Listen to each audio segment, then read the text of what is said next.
poem is a creature of sound. It is meant to be heard. A poem does not have its full life until it is given voice, because it is meant to be heard. This is the oral tradition. Use. A bird's beak, recurved, decurved, serrate, hooked, each to its purpose, dark, pale, honeyed, done, of use. Stabbing, probing, it keeps its size, its shape, by balancing constant growth and constant use, a small and honed proof. Onward it grows, fed by a heart's swift little engine that's fed by what the beak can dislodge. Outward, against grit or bark, it wears away as much of itself as it adds. The use of use, to keep a beak as beak exactly, worn to perfection. This is Paulann Petersen, writer, teacher, and Oregon's Poet Laureate. She's only the 6th person to hold that post since 1923. It's an important job. It's not a job, it is a privilege, it's an honor, and that is true. It is absolutely true. Her charge is simple: act as an ambassador of poetry in Oregon. If you can think of a better job or job description than the one that I have, you trot it out, because I don't think they exist. Paulann makes appearances at events throughout the year. She sees it not only as a responsibility, but also as an opportunity. If you are in a position where your voice might be heard, why not use your voice to call attention to what needs to be done, which is more support of our libraries, more support for arts in the schools.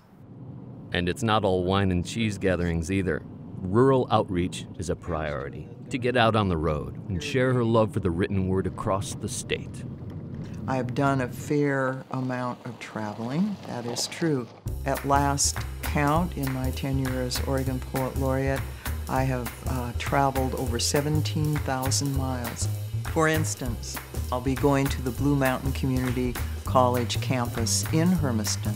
I did spend 20 years as a public school teacher, and for many, many students, their art class, their creative writing class, their music, that's what kept them alive in school. My hope that when you walk out that door, that you will be staggering under the weight of new writing that you'll be carrying out. Virtually every good writer that I know values imagery, the name of and a bit of description for a chronic fear, a soothing, reassuring sound from childhood. And if something wild and unexpected comes into your mind, something that seems from out of nowhere, don't turn your back on it, don't snub it, jot it down. What about a recurring nightmare?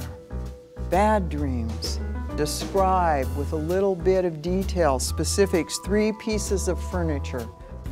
So far in my tenure as Oregon Poet Laureate, I have visited, given workshops, readings in almost 60 of Oregon's libraries.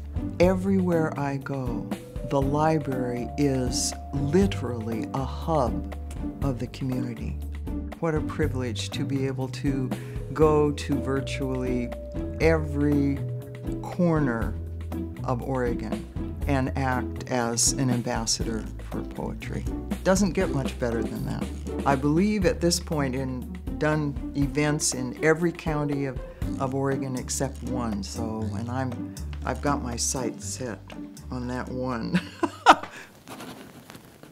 Throughout her appearances, workshops, and goodwill travels, Paulann Petersen remains at her core a writer. Well, first of all, we have to, I think, talk about the role of poetry, the role of art in our lives. Poetry speaks to us in the language of insight, empathy.